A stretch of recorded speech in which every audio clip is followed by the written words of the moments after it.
Hello, friends. Hello.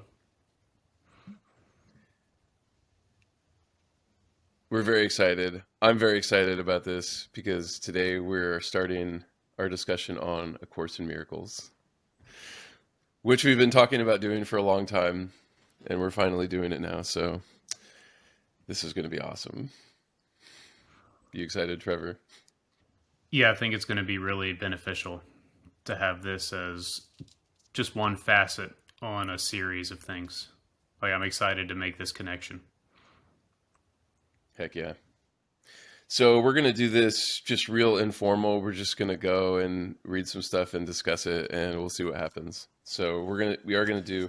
Oh, actually, maybe we should start with the introduction. I didn't even think about that. It's real short. I can read the introduction really fast, but then we're going to do chapter one. So, this is a course in miracles. It is a required course. Only the time you take it is voluntary. Free will does not mean that you can establish the curriculum. It means only that you can elect what you want to take at a given time.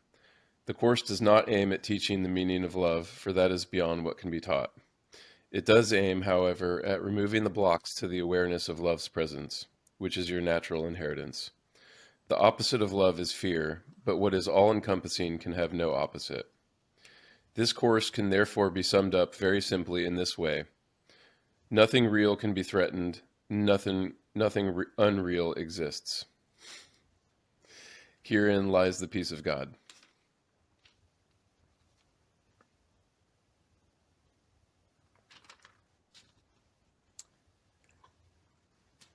So, all right, chapter one, the meaning of miracles. And this starts with going over 50 principles of miracles. And I have to admit, like, I'm still reading this again recently. And of course, I've listened to this many times, but it takes a while to figure out what exactly miracles are, like what is being talked about. And I feel like I have a pretty good grasp of it now after really kind of looking at these principles. But how do you feel about it? Yeah, I have to admit, I'm still not 90. I'm probably 90% sure I understand what it is. And that's only because I understand what Buddhist transmission is. Yeah. And so that's kind of what I think it is. Speaking of that, we should say right off the bat, like kind of where we're coming from this. Do you want to talk about that, like where that we're Buddhist practitioners, uh, Yeah. primarily? Yeah, go ahead. We know we're not the only Buddhist practitioners that are into other non duality branches, and we know that we're not the only ones that have read ACIM and appreciate that perspective. But we haven't seen any, or I haven't seen any online examples of drawing the connection between ACIM non duality and Buddhist emptiness or the other teachings, because we know ACIM is going to cover all three bodies. And part of our conversations will be pointing out those three bodies. Yep.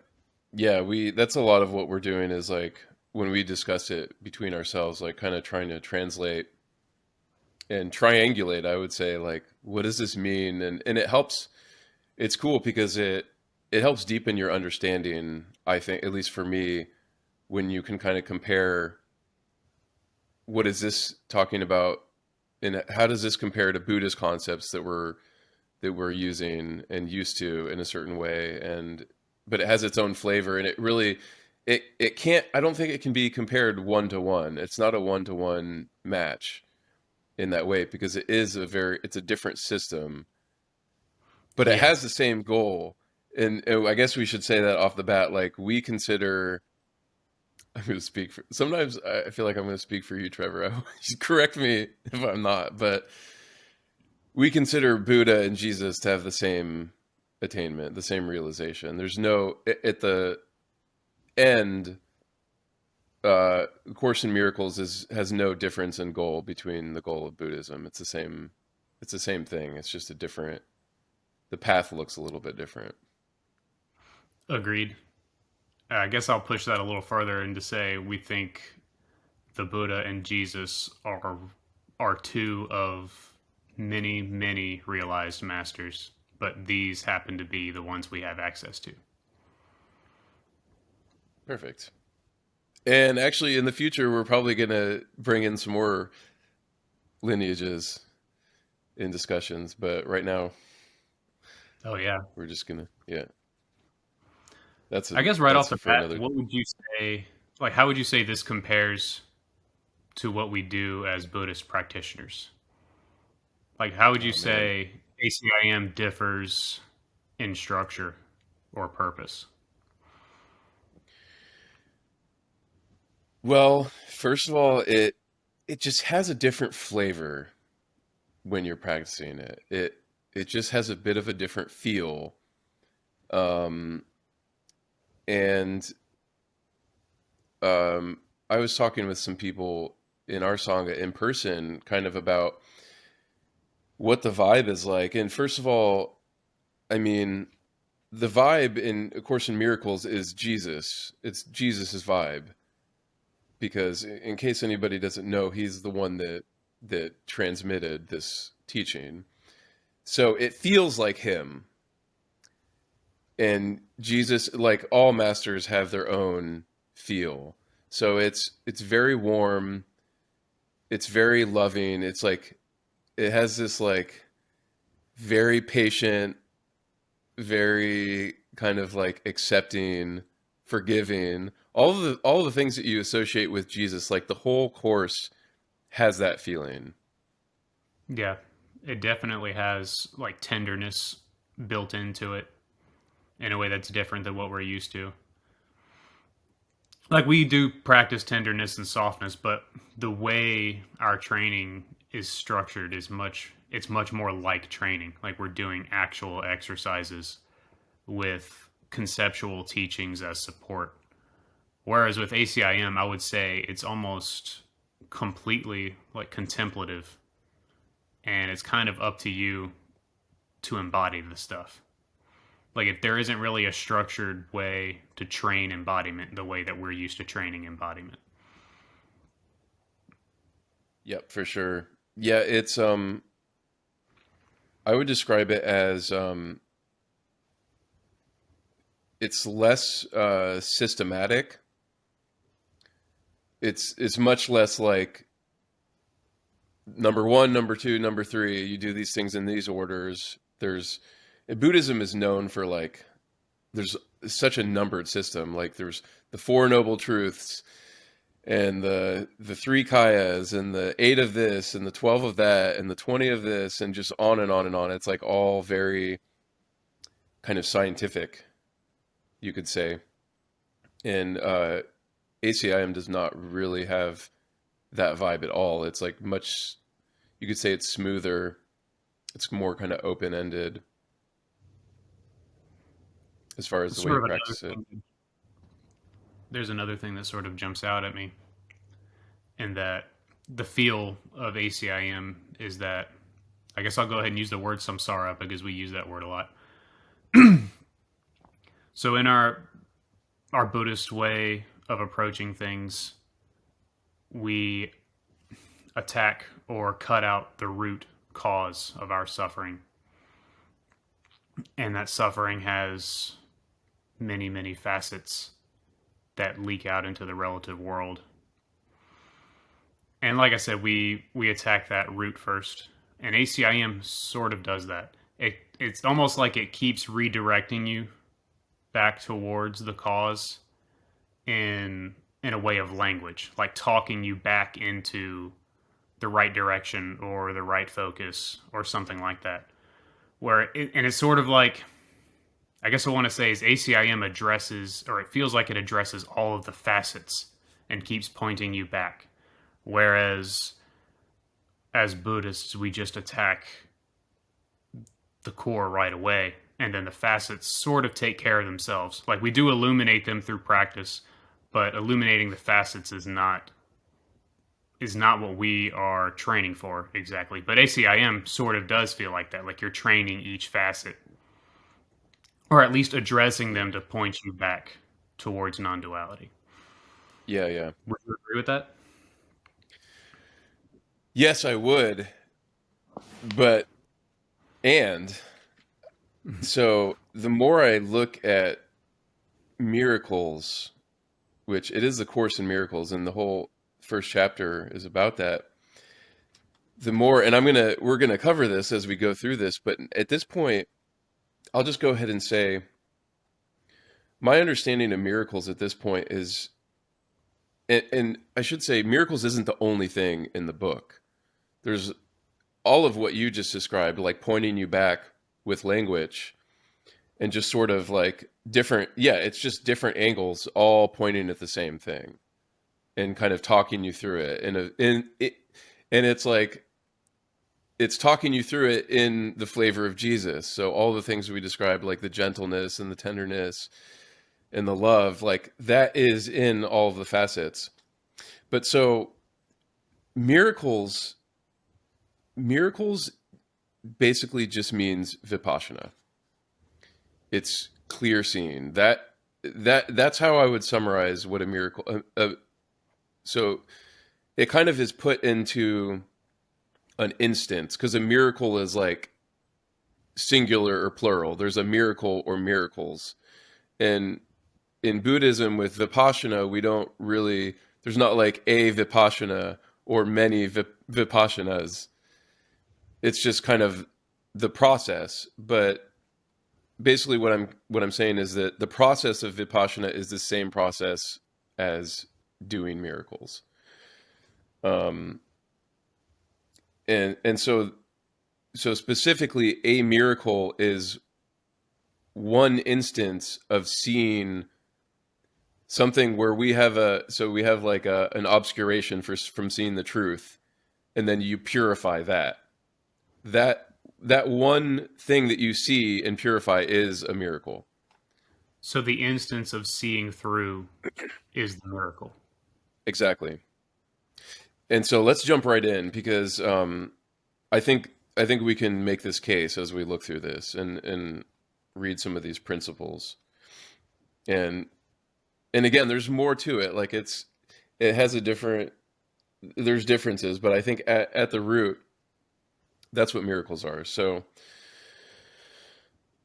all right. So with the principles of miracles, the first one I've highlighted here is number 7, which is miracles are everyone's right, but purification is necessary first. So this one actually is a little slightly confusing for me because, well, I guess I have to jump ahead to explain why, but purification to me is the same word. Well, we use purification in Buddhism, and that's what we're doing when we're doing Vipassana.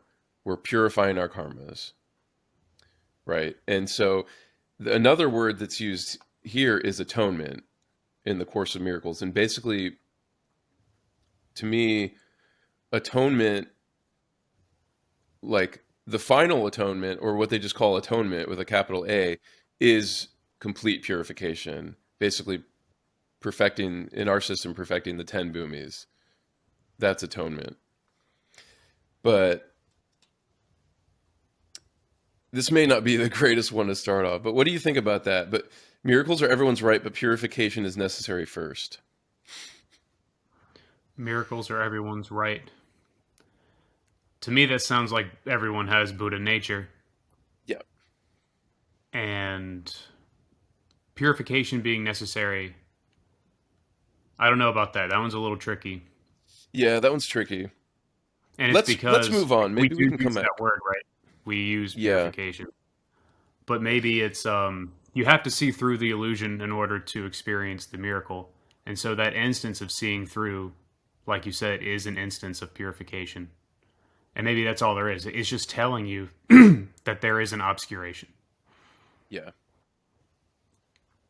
Okay, cool. That one's a little. Let's keep going. So number 10 is oh, this one is also. We'll come back to this because this is like kind of a side topic. Number 11. Prayer is the medium of miracles. It is a means of communication of the created with the creator. Through prayer, love is received, and through miracles, love is expressed.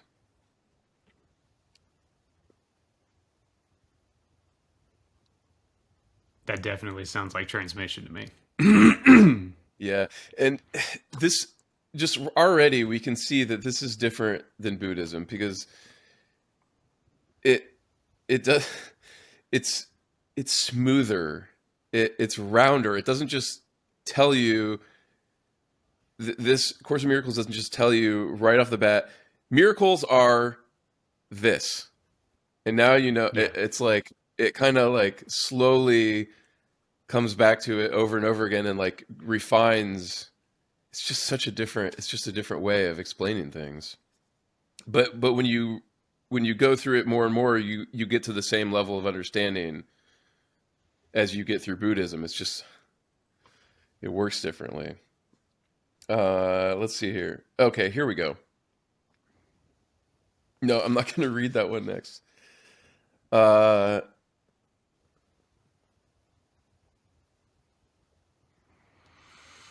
okay, number 20. Nope, number 23. Miracles rearrange perception and place all levels in true perspective. This is healing because sickness comes from confusing the levels. Now, what would you say are levels in this instance? So, well, Course in Miracles talks about levels and level confusion. It basically the levels there's two levels. There's spirit and there's the world or the body.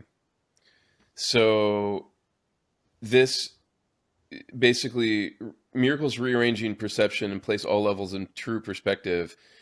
That just means that you see correctly that spirit or mind, because those terms are interchangeable as far as I understand it, that is the real level where we live and where everything actually is taking place. And the level of the body is basically like a dream or illusory. And so the perception that needs to be rearranged is thinking that the body level is where we are and that that's the level that contains the reality. So, existential confusion, like pretty Exactly. blatant. Yeah. Exactly. So, okay, here we go.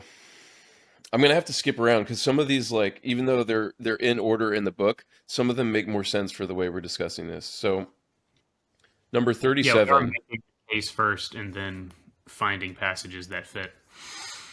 Yep. Oh, okay. So 36. Miracles are examples of right thinking, aligning your perceptions with truth as God created it. So, again, 37. A miracle is a correction introduced into false thinking by me being Jesus. It acts as a catalyst, breaking up erroneous perception and reorganizing it properly. This places you under the atonement principle where perception is healed. Until this has Nice. occurred, knowledge of the divine order is impossible. Nice. Yeah, more You see where I'm confusion, going? more. Yeah, it's that you're revisiting the same concept.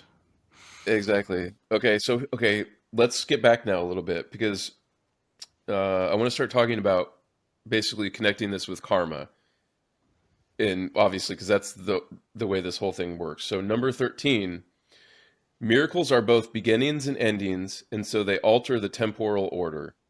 They are always affirmations of rebirth, which seem to go back but really go forward.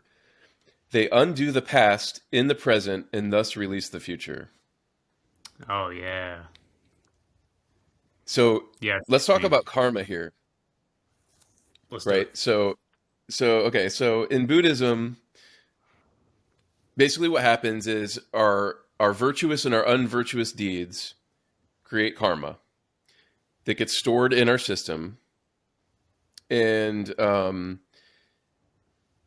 then what happens is our whole life as a samsaric being, what is unfolding as our life, is generated by the karma that we've stored through our virtuous and unvirtuous deeds. So we're always generating karma through, right now, we're generating karma through our reactions to our perception of what's happening in the world. And as we're generating karma, we have this big storehouse. So we're generating it and it's going into the storehouse, which we should note is stored in the 10 bhumis, which are the 1 through 6 in the body and 7 through 10 in the aura. And then those that storehouse of karma is also what's generating our perception of the world as we go. Would you like to? No, man, I think you pretty much nailed it. Okay. So that's the situation for all beings that aren't a Buddha or a Christ. Which yeah.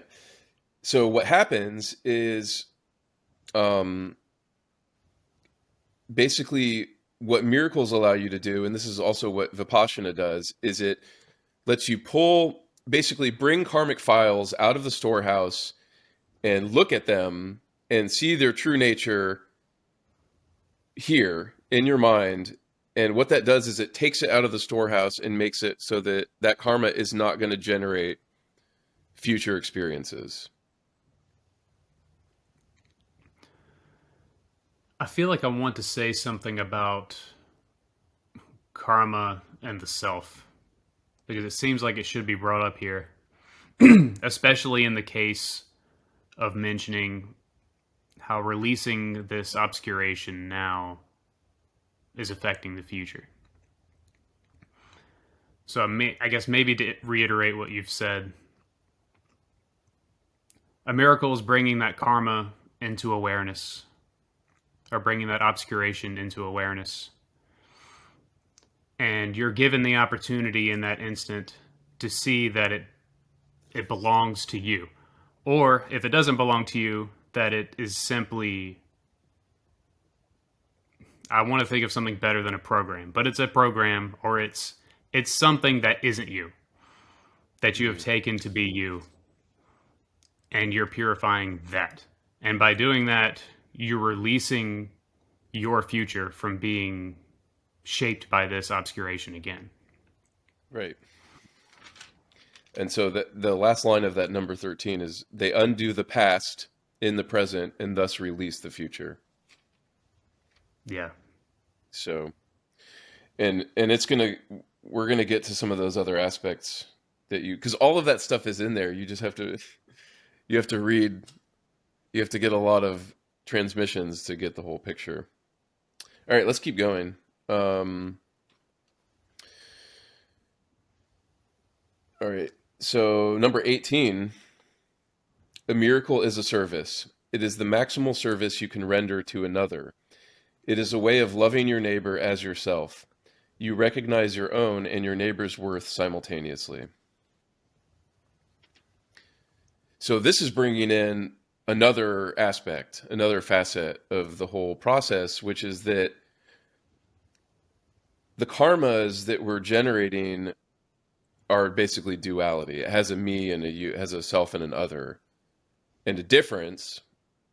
This is like the information that's stored in the karmic file it's binary, right? Dude, it's just like computers. There's Well, we zeros and assume ones. like we have this information, this obscuration or whatever, and we're like, oh, this means separation. Exactly. So in this, dude, I mean this whole thing, this has like everything in it. Just this one, just this one Yeah, let's line. hear it again. Okay, a miracle is a service. It is the maximal service you can render to another. It is a way of loving your neighbor as yourself. You recognize your own and your neighbor's worth simultaneously. Dude, let's break it down. Okay, so with the Bodhisattva vows that we take as Mahayana Buddhists, we vow to liberate all sentient beings. That's exactly what this is talking about. We're liberating them in our mind stream by no longer seeing them as separate from us, which is a way of loving your neighbor as yourself. You recognize your own and your neighbor's worth simultaneously. You're seeing yourself and them as a Buddha and not separate in that way, or as a Christ. Yes. Seeing our natures are the same. and it being the maximal service you can render to another is liberating them within your own mind stream, because we're all in the same mind. We're not in separate minds. What would you say is our equivalent of that? Because I would say it's waking someone up. It's helping them, either giving them access to 2PF or giving them a moment of clear seeing, which would we call that awakening? Or do you think they're equivalent in this case? Wait. Would we call what awakening? Would you call experiencing a miracle awakening? I would kind of say probably not, because you could release No. karma without being awake. Right. So, no, actually, so there's another word in here which I think is equivalent to awakening, and that's revelation Oh, in the gotcha. Course in Miracles. But that's like that's a much more comprehensive experience. It's not really an experience, but it's a more comprehensive thing than a miracle. Like you said, miracles start to happen automatically, and that's actually one of the things that's talked about in here. But uh, I actually think that you're asking, like, how does this relate to what we do? I actually think this is something that is not entirely unique, but definitely like way more emphasized in A Course in Miracles than Buddhism, which is this. It it emphasizes thinking about other people and our relationship to them as a way of bringing duality into the light, basically seeing duality, and it's constantly using this relationship between us and other people, loving your neighbor as yourself. And it's like that's the primary mechanism in Course in Miracles for purification, is contemplating and basically our relationships with ourself and with others in a very warm way. Like Buddhism doesn't really, I mean, some of the Mahayana Buddhism that talks about compassion a lot, it sort of has that flavor, but I don't feel like it just doesn't go nearly as hard in that direction as Course in Miracles does. I think maybe I know why. It's sort of connected to what I was saying earlier, in that we attack the root, and ACIM seems to attack the facets, where it's all of these statements Yeah. are, when you think about what we're purifying. So the miracle is when you see clearly. But what does that really do for you? You're purifying your experience of the relative world. So it's like all of these points are addressing the relative world over and over, such that eventually it gives rise to the view. Like the proper view happens on its own. Like you get it. And then maybe you'll get the right view. Whereas Yep. in Buddhism we establish the view first. Or we establish, not necessarily embodying it first, but we are taught that it's there, that there is an absolute view and a relative view. And by addressing the absolute view and letting the relative take care of itself, or at least addressing it in time, instead of the ACIM way where you're just like, you hammer the relative world and all of these different facets, and then maybe view is established. And I guess you would call that Yeah. revelation or atonement, depending on the degree.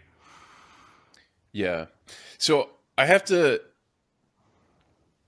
uh, let me add to that, because I think we need to clarify more, because what you're talking about with Buddhism is true of our Buddhist practice, but uh, not all Buddhists practice the same. And we're actually talking about a certain level of Buddhism.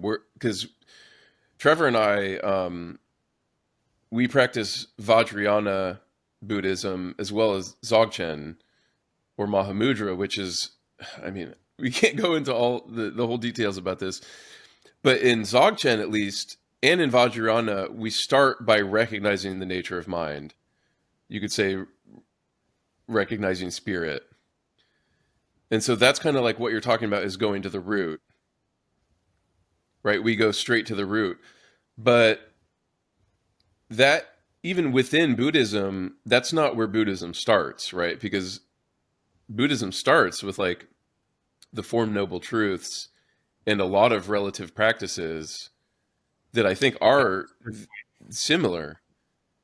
So Yeah, there are a lot. There are like preliminaries and merit building and things like there are.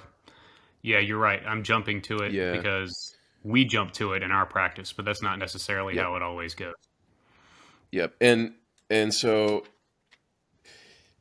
and this is just the way Course in Miracles works. It's like this book has all the levels in one book.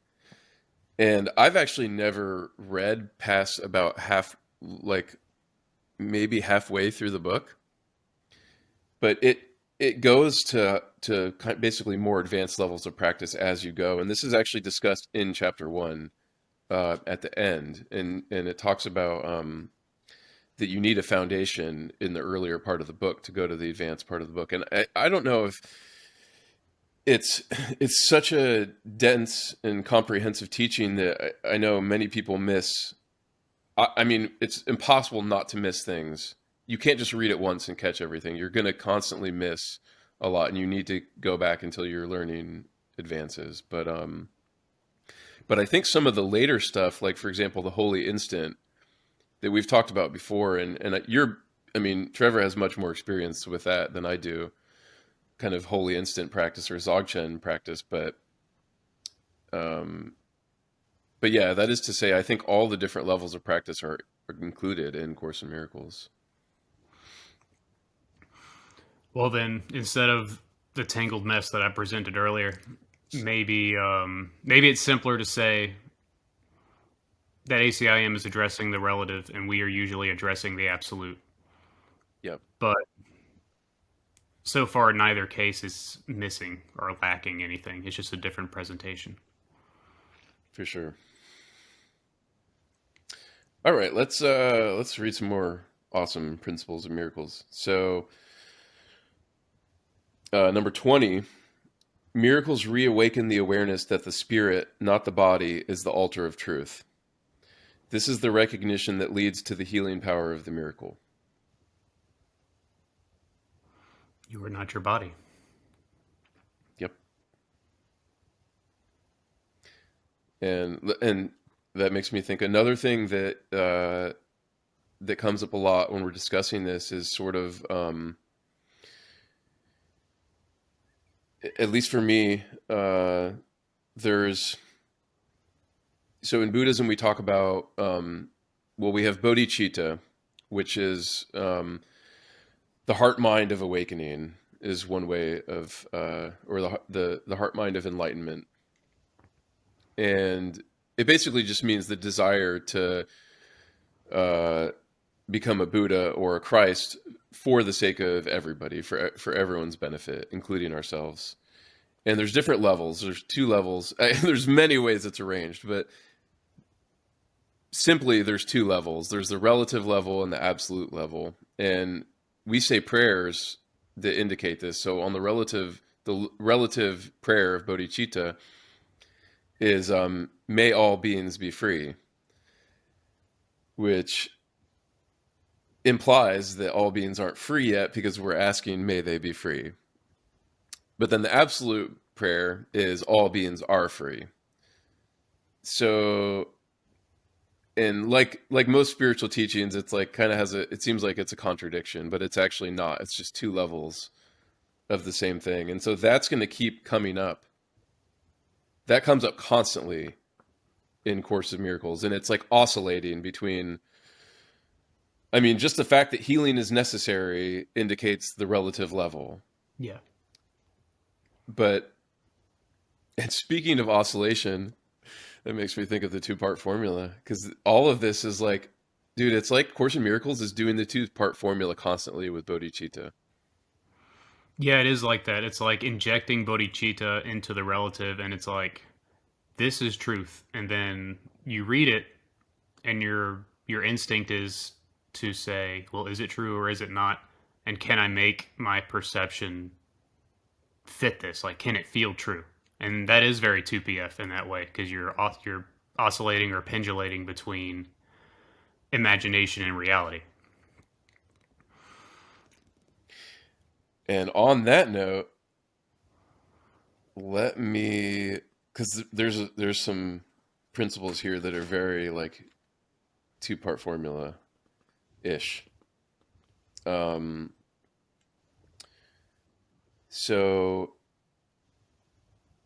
number 50, the last principle of miracles is the miracle compares what you have made with creation, accepting what is in accord with it as true and rejecting what is out of accord as false.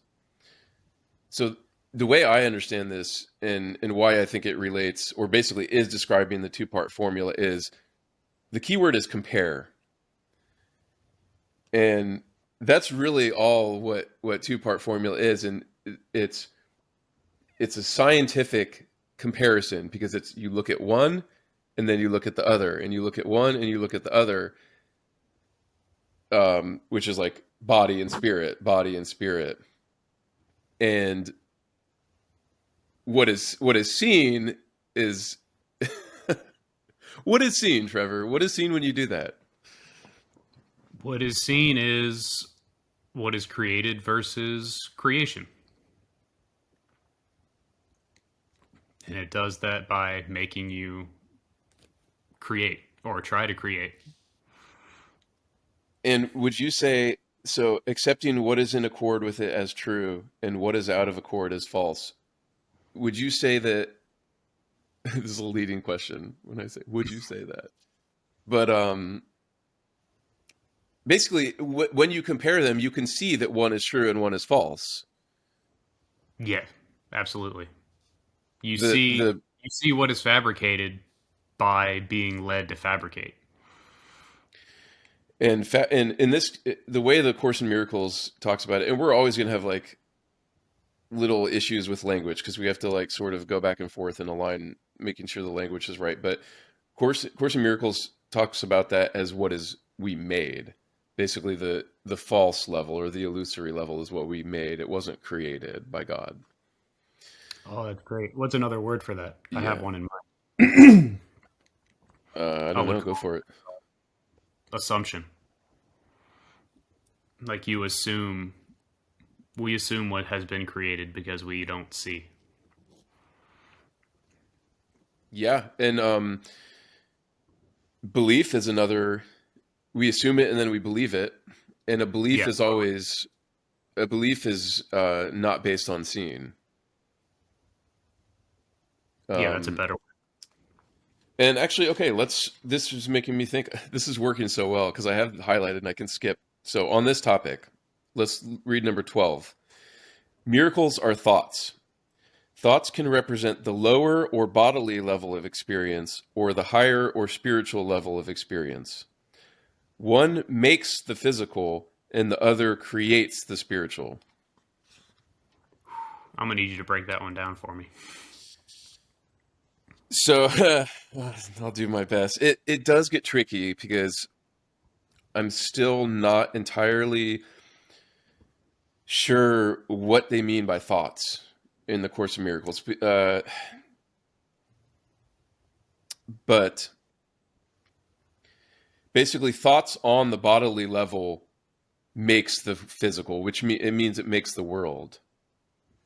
But since it's made, it's not real. It's just an assumption or a belief. We believe that there's a world and everything that goes along with the world, like other people and these basically inherently existing objects, is what the world is. And that's made, not created, but made by thoughts on the bodily level.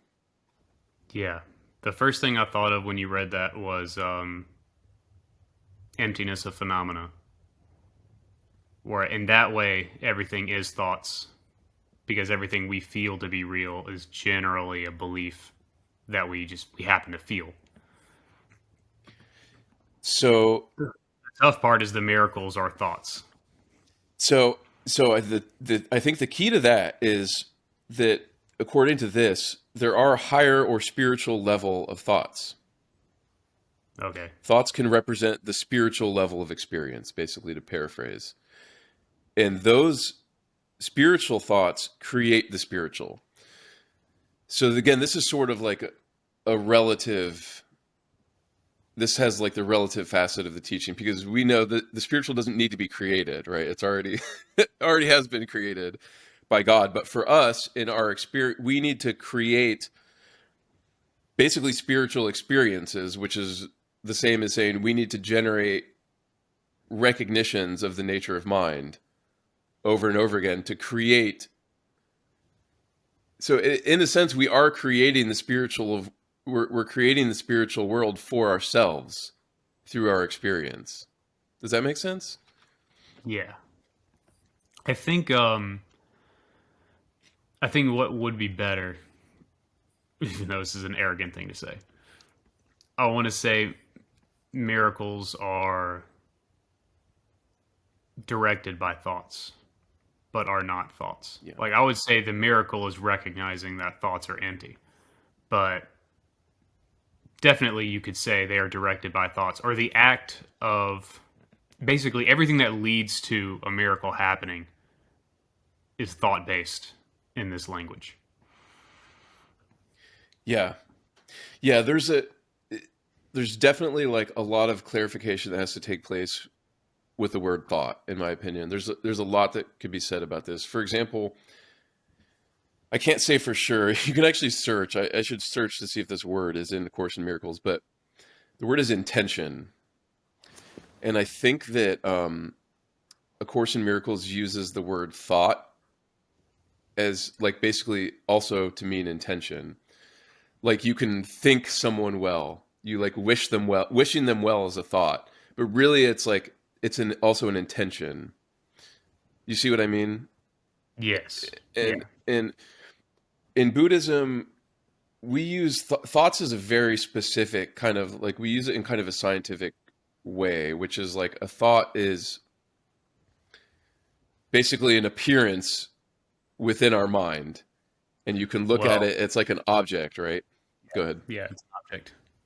We call it well Gampopa calls it radiance. Thoughts and emotions are a radiance of mind. So inherently empty and constantly changing, but are not that are not objects in themselves. However, Yep. we start off thinking they are objects and see them as objects. So in this case, calling a thought an object makes sense. Okay, so let's break this down a little bit. So, um, say that you have a thought. Okay, say you have a thought about doing something loving for somebody, whatever. It doesn't matter what it is. You could say that has that thought could have the intention um, of compassion behind it, right? Mhm. It doesn't have to, but let's pretend that it does. You have this intention of the bodhisattva's intention of you or wish. You're wishing well to all beings. You're wishing freedom to all beings. And then you can have a thought that, that comes into your mind as an object or as a radiance that you could say is generated by that intention. This is a little bit dicey, I know. But in No, I think you're right. Buddhism, Thoughts okay, emanate from your state of being, like from your intention. Your intention gives rise to your thoughts. So I think you're nailing it. Yeah. okay, cool. So, but then the difference here, and this is only a difference in language, because just to reiterate, Jesus is saying, not saying even a tiny thing different than what the Buddha said. They're saying the exact same thing. It's just different words. So, A Course in Miracles, I think, basically also will describe an intention as a thought. That would make sense for Yeah. simplification. I would call it And like a language thought wise, is a vehicle for an intention, but yeah, it's just a language choice. exactly. And you have to remember like when this was written in the 60s or 70s in America, and like people would say stuff like I think like you can think well of a person. Like thinking, you can kind of sort of use the word thinking as wishing, like as an intention. So I think it checks out in that way. Yeah, I agree. Okay, cool. Let's move on. Let's do, because there's so many good ones in here. I guess it's worth saying Um, that we're going to keep doing this. Like we're going to keep breaking down the language and rehashing it. That might be what this whole this whole yeah, series is about. But yeah. There's it's no great. avoiding it. And Yeah. this is that whole triangulating process. Like, I don't know. To me, this is super helpful. Even just doing this right now and talking about it, because really, it's like a contemplation. We're turning these ideas around in our mind, and it's the two-part formula as we're doing this, because we're comparing what we've created, or I'm sorry, what we've made with creation. Like right? We're because we're you know what? Hold on. Let me read this first. Let me read this one. Number 38, because I think this will help. The Holy Spirit is the mechanism of miracles.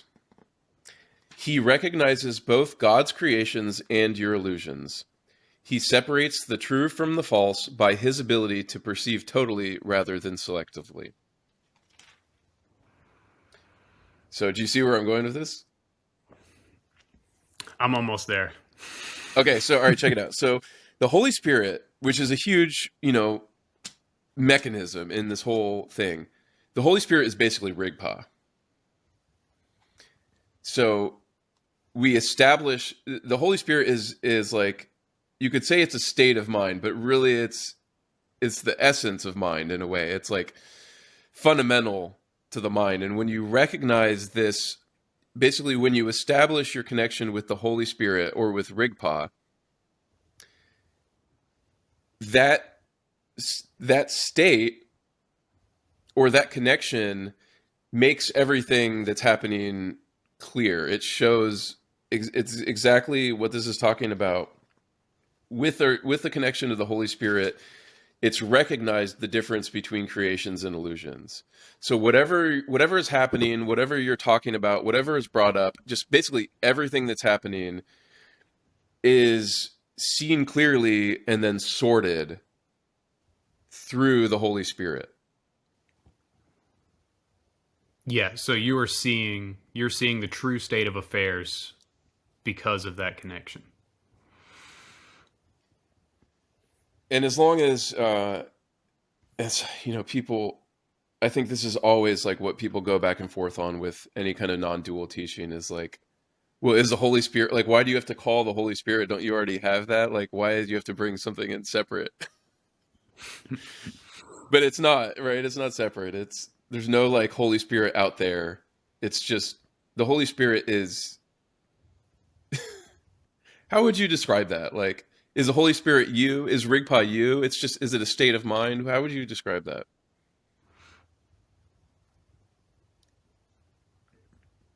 I like the phrase true state of affairs because that's how it is without obscuration or without any self-based activity or assumptions.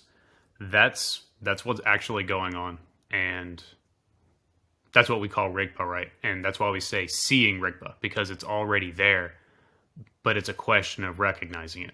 And that sounds like that's the exact same case for the Holy Spirit. It's always there and it encompasses everything, but the question is whether it is recognized or not.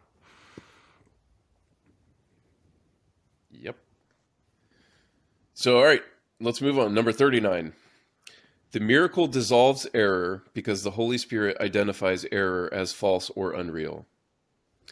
This is the same as saying that by perceiving light, darkness automatically disappears. Yeah. Yeah, you release obscuration or release tension or whatever from seeing clearly. So, and then it goes right into another one of these facets. The miracle acknowledges everyone as your brother and mine. It is a way of perceiving the universal mark of God. That's number 40, by the way. So here we're bringing in Buddha nature or Christ nature, right? Because that's the universal mark of God. Everyone as your brother and mine. Yeah.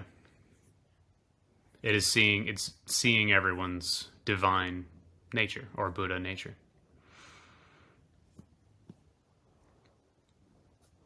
And it's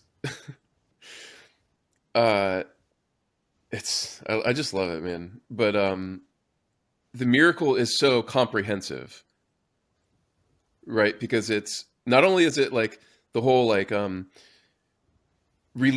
correcting the past to release the future. There's that whole aspect, the whole temporal aspect, and Course in Miracles talks a lot about that, about like changing time and speeding up time and all of that. But then it's also, not only is it sorting the true from the false, it's also correcting this whole thing that is a huge part of the course, which is about judging people and yourself. It's correcting seeing others as something other than yourself. Yep. And then to backtrack, the one we already read about, it is a way of loving your neighbor as yourself. You recognize your own and your neighbor's worth simultaneously. Okay, here's a good one. Number 41. Wholeness is the perceptual content of miracles. They thus correct or atone for the faulty perception of lack. Nice. Would you say recognition of Rigpa also has that aspect? Yeah, The wholeness? Or at least the vanishing yeah, of lacking. yes. And lacking is duality. It requires duality because it creates, there's me and then there's things outside me that I don't have. Yeah, If exactly. everything is if everything is inside you, then there can't be lack. So yeah, I mean it's completely coherent, and even just the whole concept and the whole thing is coherent and complete and whole and perfect because there's it can't be any other way. Right. Perception of lack means perception of separation. I mean, you're separated from your object, whatever that is.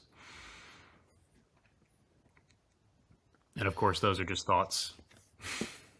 Yep. All right. So number 43, miracles arise from a miraculous state of mind or a state of miracle readiness. So this one is a little bit different. Again, like a relative teaching, right? What jumps out at you? You have to do the work. I see surrender jumps out at me. Oh, A for sure. state a state of readiness means a state of complete surrender, which of course is the only way that you recognize Rigpa. Yeah, and well, and it's certainly the only way you can have awakening or revelation. Um, and well, and let's yeah, it's a whole nother topic, but this is talked about later. Actually, the next section is about revelation, so maybe I'll save that conversation. But mm, the thing that stands out for me about this is, although I guess it's just implied, but this is what I think of. Miracles arise from a miraculous state of mind or a state of miracle readiness. Basically, is that you're not just automatically miracle ready. This is where basically you have to work, you have to do the work, you have to do the practice. Because if that weren't the case, and people sometimes take non-dual teachings in this way that like, oh, if I just read this, or I don't even have to read it, just everything is already miracles are just already available, so they'll just happen without me doing anything. Yeah. What would you, I guess, another way of saying surrender would be a state of openness, right? And Oh, for sure. that's what I would say is real miracle readiness. Meaning your Mm, perception can't be corrected unless you are ready or open to that. Meaning yeah, if you're on totally. track doing something else or you're too obscure to recognize at the time or whatever, like there are myriads of reasons why you aren't ready in the moment. But what makes you ready is willingness, but also openness, meaning you don't necessarily need will to make it happen, but you do need the openness. Dude, absolutely. Okay, so on that, yeah, I totally agree with you. I actually just wrote about this recently. So so surrender is hard. it's it's because especially because it's not something you can do. Right. Well, think And about readiness. Like, what's the number one circumstance when we are talking about readiness? What we really mean is sufficient suffering. That's usually what yeah, we mean. exactly. Yeah, so what I wrote about this in on the exact same so basically luckily I think that readiness miracle readiness can happen on a piecemeal basis. Basically, you become ready for a single miracle at a time. Maybe you can do more at once, but the point is like you don't reach because surrender to me surrender has sort of like even though I know it's important, it sort of has like an all in aspect. Like if I could completely surrender right now, then all the miracles I need would happen at the same time and I would completely clear out my karmic storehouse. But that's not how it works. So the what I like about this is it kind of brings it it makes it basically since miracles deal with specific uh, sorry, one second, there's beeping. Oh, and there's dogs.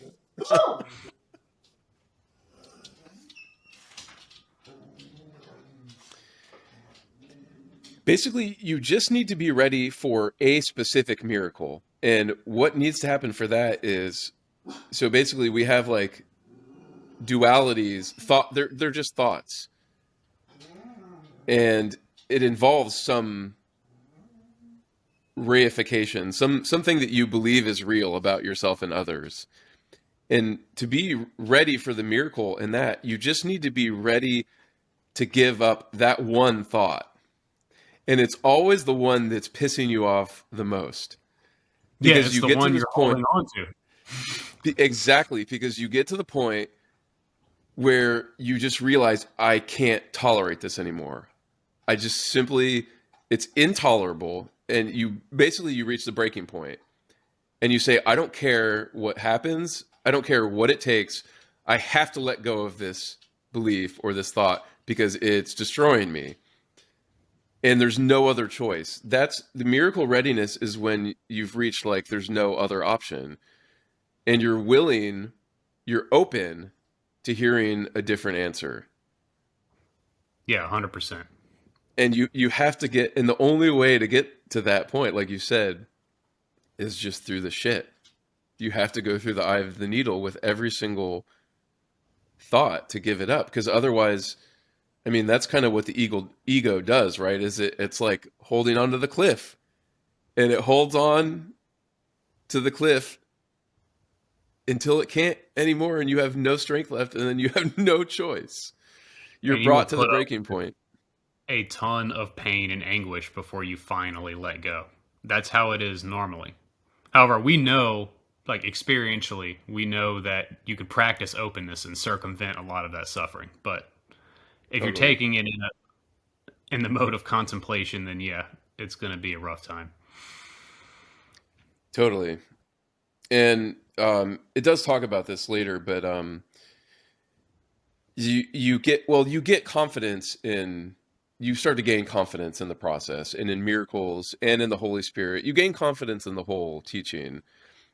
And when that happens, like at least with some of these things that you're holding on to, you don't need to keep reaching that like absolutely you don't need to keep going through the eye of the needle because you already know what the result of holding on to this thing is. You start to learn and you're like, actually, I already know that holding on to this is hurting me.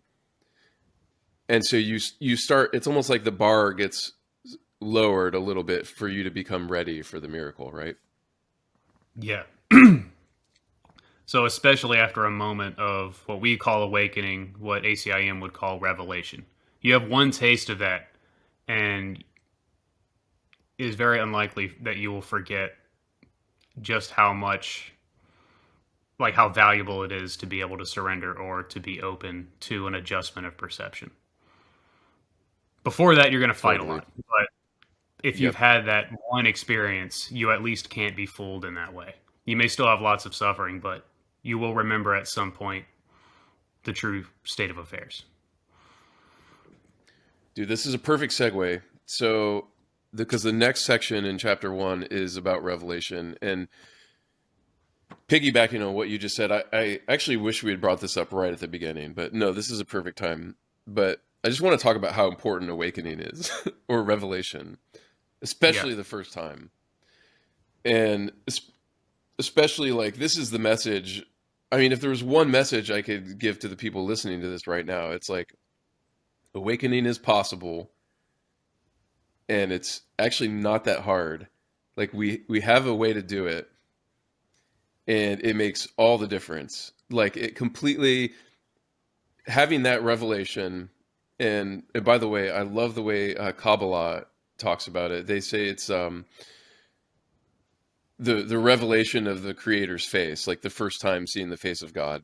So I love the way that's phrased. But if there's one thing that can unlock the whole course and these whole teachings and basically give you access to doing all this stuff and having it really work, it's awakening. It's that Yeah. revelation. And so I just want everybody needs to know. And what we've been talking about, the two-part formula, the 2PF, that is our practice that we have and that we can teach. Especially Trevor's taught many people the two-part formula, and that can wake you up. It can give you that revelation. And I just Yeah, want it's like everybody. it would unlock this entire book. I would even be hesitant, I think, to recommend this series to someone who hasn't awakened yet, because it's going to keep pointing at that core of suffering over and over and over, and it's basically the path of readiness. Like I think Yep. using this text for the purposes of awakening would be torturous. Whereas if you were to use something like the 2PF and generate awakening first, a lot of the text is going to automatically make sense to you, in that you've gotten the wisdom already. And let's be honest, just I don't even need to. We don't need to read any pages or anything to say that awakening will change your life. Period. End of It will change discussion. There's just no. There's nothing that could possibly happen in your life. Nothing that will change your life in even close to the same way that awakening will change your life. Doesn't matter. You could win the lottery and get billions of dollars. It does not matter. Nothing that could ever happen to you in your life will have the same impact as awakening. Yep, That's all there is to 100%. it. So let me just read. Let me read a little bit in this first this section about revelation or awakening. So revelation induces complete but temporary suspension of doubt and fear. It reflects the original form of communication between God and his creations, involving the extremely personal sense of creation, sometimes sought in physical relationships. Physical closeness cannot achieve it. Miracles, however, are genuinely interpersonal and result in true closeness to others. Revelation unites, revelation unites you directly with God. Miracles unite you directly with your brother. So, skipping ahead a little bit. Revelation is intensely personal and cannot be meaningfully translated. That is why any attempt to describe it in words is impossible. Revelation induces only experience. Revelation is literally unspeakable because it is an experience of unspeakable love. Yep. I would say all of that goes with awakening. It's definitely the same Yep. experience we're talking about Yep. here. There's literally nothing more important, except for maybe complete atonement, for which you Yep. need awakening. Like you need the steps along the way. Well, let's talk about that a little bit. So, another, I think another um, word well, revelation also means cessation, I think. So that's maybe this. I don't know if I should bring this up, but anyway, it's a complete but temporary suspension of doubt and fear. So we also have the word cessation to describe that, where basically you're in a better position to talk about this than I am. Can you talk about it? Yeah, we can make it Cessation. simple. Um, we call that cessation, and what we actually mean is cessation of mind, right? But it's not cessation. It's not cessation of mind because mind is continuous and beginningless. But we could call that the cessation of the ego. And we haven't quite gotten to ego in this course yet, but there are sections that talk about it. So yeah, I do think that's another word you could use for revelation is cessation of ego in that instance. So I guess maybe what I want to say about this is at first, like when you first wake up, your first revelation is just basically instantaneous. There's no, um, I don't think anybody that I've ever talked to, like, there's no time period that you get to look at it. It's basically there and gone. Yeah, And you of course, actually the change, recognize that it has happened. You don't even yeah, see the moment necessarily. exactly. And even like for me, that's had more than a dozen revelations at this point, awakenings. They're still almost always instantaneous, like where I still only see it after it's gone, and I can tell that the main thing is you can tell that it's changed afterwards. It's a permanent shift. But basically, what happens in the goal of the with the atonement is you enter or you start becoming you go into a state where you're always in revelation. It's continuous. There's nothing. You never leave revelation. No more obscurations, no more confusion, no more karmas. Well, no more mental karmas.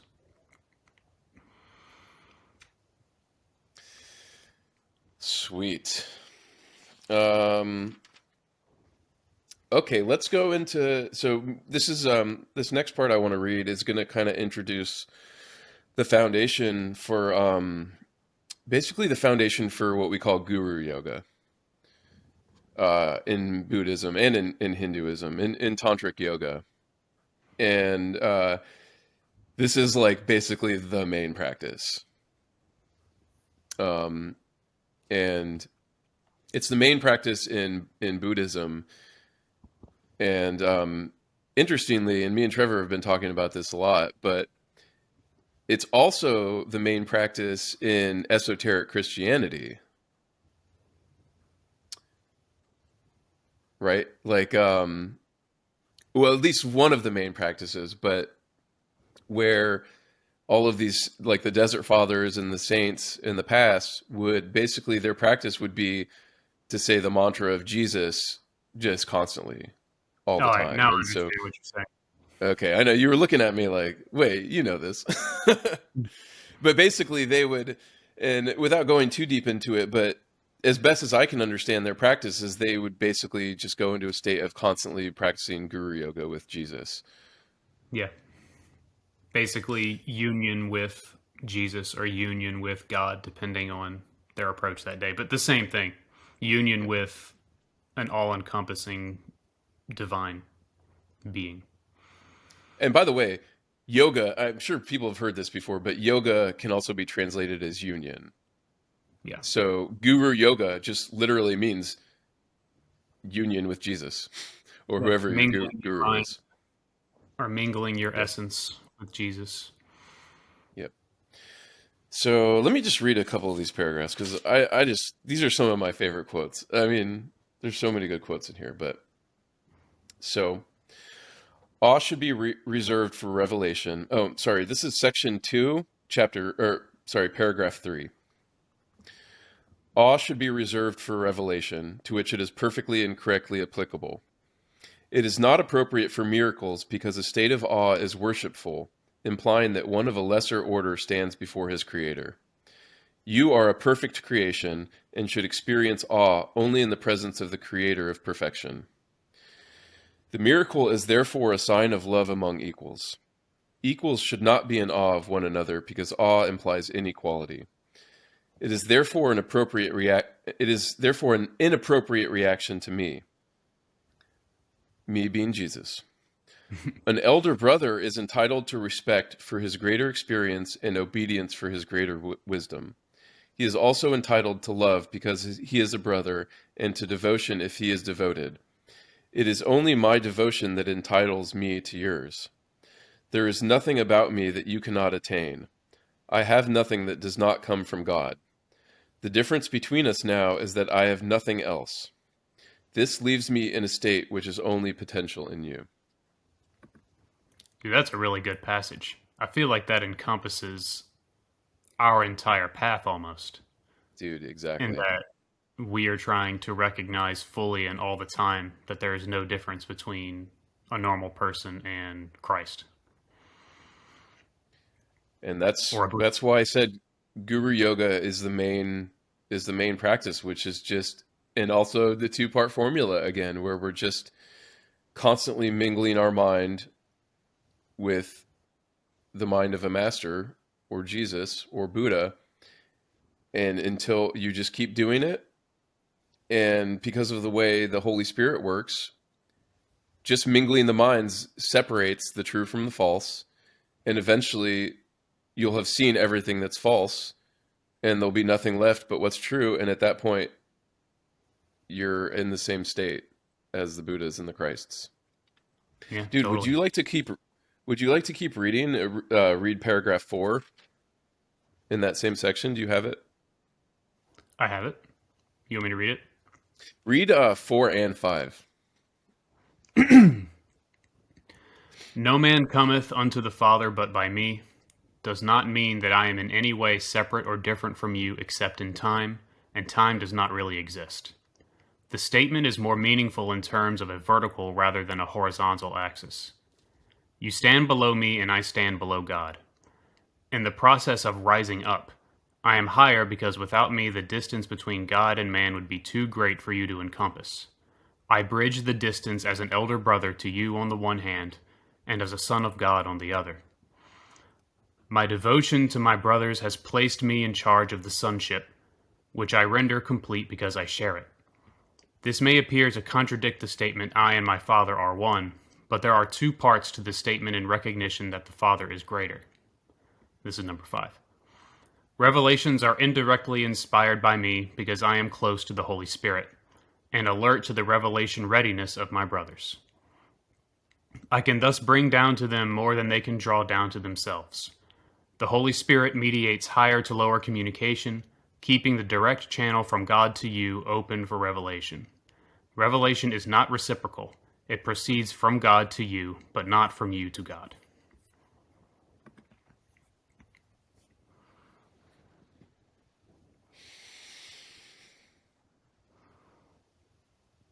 It's interesting in that when I'm reading that, I'm still.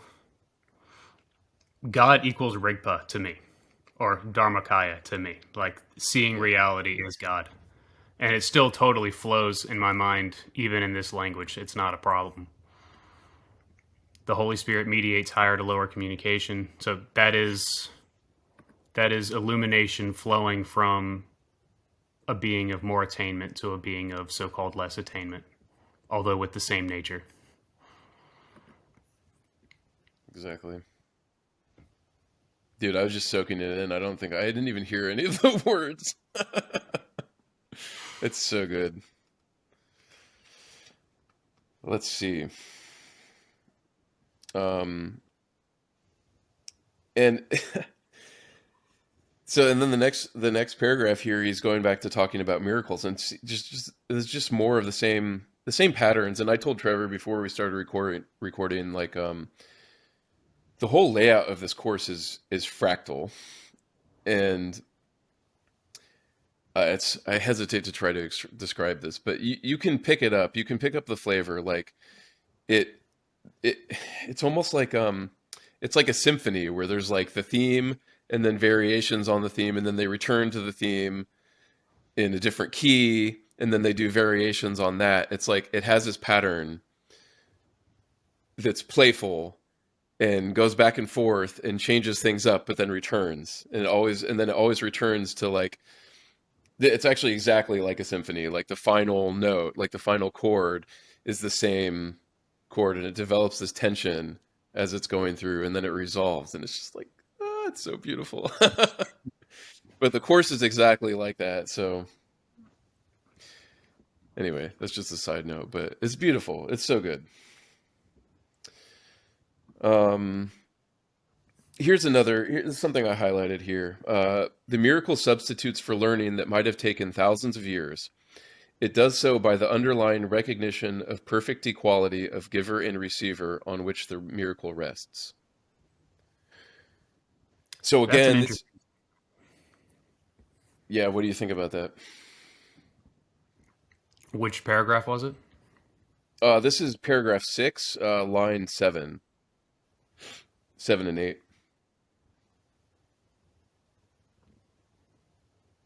The And then miracle you substitute could, for learning that might have taken thousands of years. We were just talking about that before we started recording. yep. Yeah. Yes, we were. And then let's read the next two lines too. The miracle shortens time by collapsing it, thus eliminating certain intervals within it. It does this, however, within the larger temporal sequence. Well, we can't talk Yes, about the we larger, were exactly talking about this. dude. Yeah. So, I mean, I'm not really, I'm not at the level where I can really coherently talk about the larger temporal sequence, and that's so that's a little bit beyond, a lot of bit beyond where I'm at. But I will say this again is this is talking about the mechanism of undoing karma and what For we sure. talked about, because the temporal sequence is generated by karma, and as long as we have this storehouse of karma, and as long as we have distorted perception, we're just in Course in Miracles speak, we're just playing the movie. The script is just running, and the script never stops.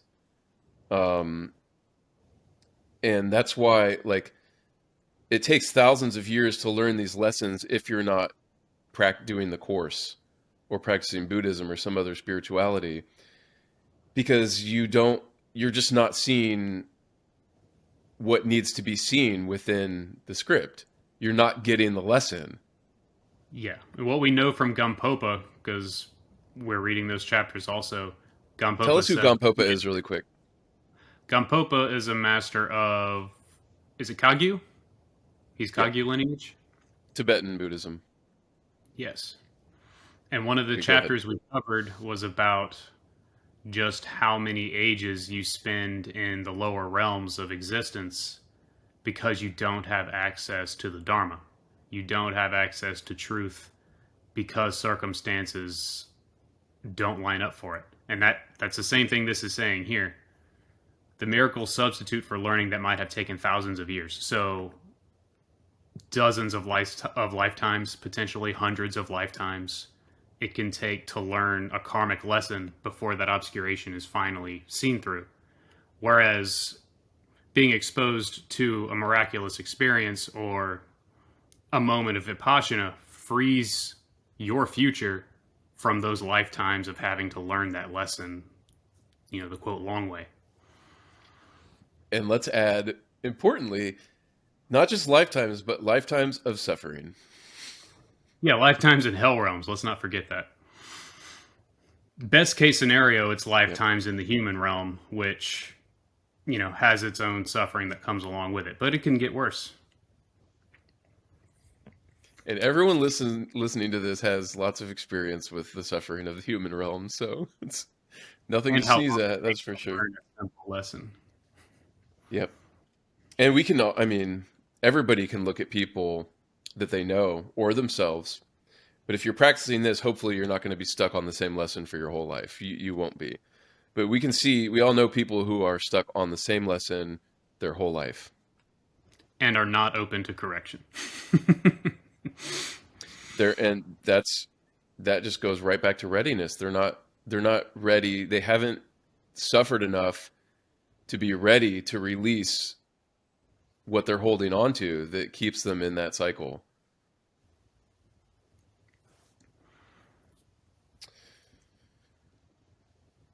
And maybe that's you brought this up quite a while ago, but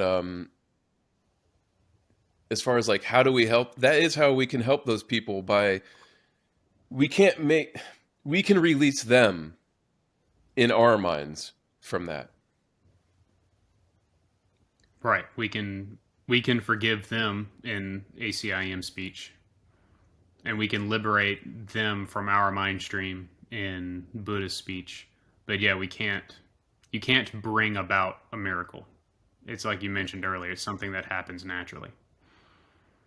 And also earlier it says the miracle is the maximum service that we can render for others, and that's the best you can do. You can't make somebody ready, but you can release them from your own mind stream with a miracle. Oh yeah. And I mean, in terms of like literally speaking, would you rather give somebody $1 million, or would you rather liberate them in a way that they haven't experienced in possibly thousands of years? If we're to take this literally. Yep. And oh, this makes me want to skip ahead because there's this really cool part later in the chapter, basically about nightmares, because that's what nightmares is a good way of describing what is happening basically to everybody. Well, dreams. Everybody's in a dream, but a lot of those are nightmares, and that's what people are stuck in. Yeah, They're we stuck call in a that nightmare. samsara. Definitely. Yep. All right, let's keep going, dude. I think we're gonna have to maybe we'll do another 10 minutes, and then I think we're gonna have to cut this in half and actually do two sections on chapter one. Good. I actually have 15% left on my laptop, so either I need to run to Let get me a see. charger, or 10 minutes probably will do it. All right, let's actually 8 minutes will take us to an hour and a half. So let me just cover a couple more things, and then we can pause and come back later and do the rest of the chapter one. This is so good. I mean, we've covered so much stuff. All right, so moving on to section 3 in chapter 1, which is called Atonement and Miracles. There's just some random stuff I highlighted here. So in paragraph 2 of section 3, heaven and earth shall pass away means that they will not continue to exist as separate states.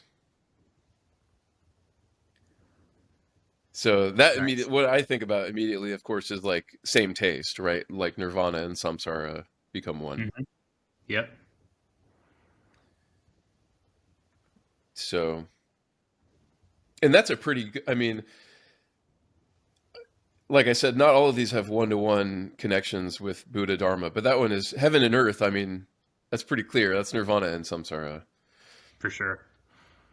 So reading on in paragraph 2, my word, which is the resurrection and the life, shall not pass away because life is eternal. Dude, I love that so much. You are the work of God, and his work is wholly lovable and wholly loving. This is how a man must think of himself in his heart, because this is what he is. The forgiven are the means of the atonement. Being filled with spirit, they forgive in return. Those who are released must join in releasing their brothers, for this is the plan of the atonement. May all beings be free. Dude, it's so good. Oh my gosh, it's making me cry. I mean, what else are you going to say about that? I mean, that's exactly how it is, right? It's like being filled with spirit, you forgive in return. Nobody makes you do it. It's just what happens. Yeah. Those who are released must join in releasing their brothers, for this is the plan of the atonement. And I mean, the word must has to be understood here. It's not must because anybody's making you do it. It's must because you can see that there's nothing else to be done. Yeah, you want to. You actually can't be. You can't even be distracted by worldly things. Dude. What else can you say? I could just sit here and read that paragraph all day long. I suppose another way we could put that is being driven by our natural compassion, because that's what happens. Yeah. We experience awakening, we see how much nonsense everyone is swimming in all the time, unaware, and compassion arises. You just have to do something to try to wake them up. Mm. Yeah, maybe we could talk about that's like, so here I am kind of like basking in the feeling of this, but if you, that doesn't mean I always have that feeling, and I don't always have a connection with it. And when you don't, one of my favorite ways to establish that is just look at the darkness, look at suffering in the world. And I think that's always a good way to break yourself out of kind of ego thinking, is like realize, look at suffering. You can look at your own suffering or the suffering of others, and just witnessing that establishes that compassionate feeling. Let's um let's flesh out suffering a little bit, because especially in non-Buddhist traditions, when I Hmm. say something like suffering, somebody's typically thinking like extreme suffering, like writhing in Right. pain or having some terrible sickness or something like that. That's not precisely what we mean by suffering, Right. although those things Yep. constitute suffering for sure. But what we mean by suffering is like dissatisfaction or existential pain as a result of confusion, like as a result of not seeing clearly, and so you're dissatisfied with yourself, your life, and circumstances. Thoughts are typically causing you pain, and of course they're your own thoughts, but other people's thoughts cause you pain also. Basically, it's the suffering from reacting to life itself that doesn't need to be there. What I would add to that, yeah, is um, well, suffering is also one of those things. You could also say, compare it to darkness is sort of the same thing as suffering, and also duality. Basically, all suffering is duality, is it, which is just a belief or a Yeah, thought. belief, But belief in lack, or a belief in separation, or a belief in isolation, something. exactly, Pretty much all like significantly negative mind states can be attributed to suffering, as we exactly. are used. So another reason that awakening or revelation is so important is because you actually don't realize how much you're suffering until you wake up. Yeah, that's totally I true. think, especially because it shows you what healing means, or like in other words, it kind of shows you what God has given us and what is available and actually always present. And once you're aware of that, you become much more aware of the lack. When you wake up, which is like we said, is just instantaneous, and you're back in the world, and you're like, all of a sudden, it's like, well, shit, this sucks, because you see what's lacking, and you see that it doesn't need to be. It's not natural for it to be lacking, and so all of a sudden, not having, basically not having everything is suffering, and not having everything is simply because of this belief in duality, where there's me and then there's everything that's outside me. And as long as everything is outside you, or everything else, there's lack, and that lack is suffering. As long as there is an assumed difference between inner and outer, or there is this me versus other, or basically any assumption that's built upon I exist or I am or something like that, that's going to give rise to duality. And once you have duality, you have the foundation for all sorts of sufferings.